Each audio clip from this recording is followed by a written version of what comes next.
next question, say, you have your own production house, right? Banskota Productions. Tell us about that. Starting from why you chose that name, and tell us about some of the things you've done. It's funny that you mentioned this because it just kind of came to my mind. One of my friends yesterday, a couple of days ago, was Googling my name. And I'm the only name that shows up no matter what. So I'm lucky that way that I'm the only Kirtana Banskota in this entire world. So it helps because he Googled his name and there's like literally millions of people that show up with the same name. And he's an actor. So he goes, come on, it doesn't work. But, rewind,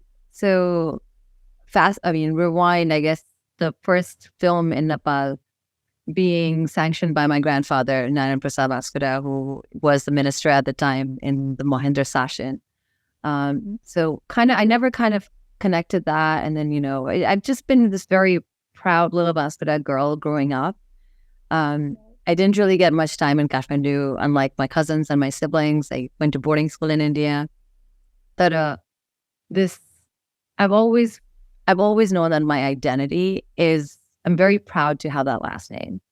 Right. And also the fact that, when I go back in Kathmandu, it's easier to just kind of, I'm not going to lie, it's easier with the last name too. I was like, so that pride kind of stuck with me, and I refuse to change my last name. And this is the name I was born with. This is the name I'm going to die with. And when you're a creative, your creation becomes your brand. Your what you do, and you're leaving footprints in every single thing you do. You're leaving your ideas somewhere or the other. There's a mark that you leave. So, of course, Kirtana Banskota, the name that I work in other productions, that cannot leave a mark. But then when I sit down and think, what's my legacy going to be, is the fact that I'm creating and I love to create, and I'm the first daughter to do this in my family too. So why not leave a legacy and a mark with the same name that I'm so proud of? On a global level, right? Yeah, on a global level. Because I do have an office in Kathmandu as well. I haven't worked in Nepal yet. I'm hoping that next year is going to be my first project in Nepal.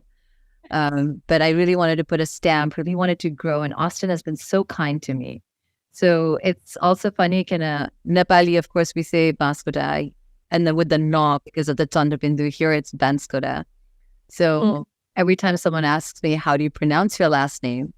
Kirtana, spelling or pronunciation are different. Spelling, and so it's pronounced exactly like the same way my name is written. And then, so that's been the most incredible way of branding. Actually, it's been weird because Nepalis don't say Banskota, they say Banskota.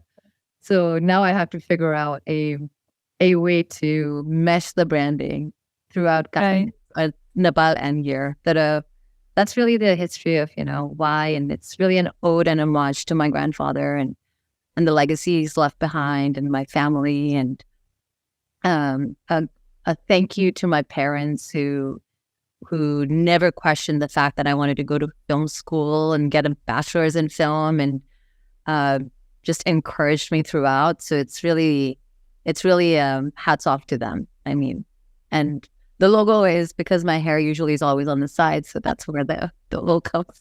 That's leaving my mark. That's beautiful. So you always wanted to be in the film industry, right? Yes. Ever since I can remember, I remember, when I was in India and boarding, so I went when I was 12 years old, Nainitalma, All Saints. So I would sign letters. We used to get these tiny little inlets that I used to send to your family. And my poo-poo right now, she still teases me and goes, remember you used to sign the reincarnation of Marilyn Monroe? Every time, and it's always in theaters, every single time, the end of the year and scrapbooks where all your friends, and there's those tears. You're only going for 3 months. Now when I think of it, there's I don't know why we were crying all the time, but those scrapbooks always said, can't wait to see you win your Oscar. And it kind of was where I had this vision and dream as a kid, and everyone in my family and my friends just encouraged it. And it just kind of, it wasn't just it's not just been my manifestation. It's been everyone else's manifestation for me. So that belief kind of stuck with me forever. So it was where I go with it. It's amazing. This, support of family and almost like a village, right? And so where you are.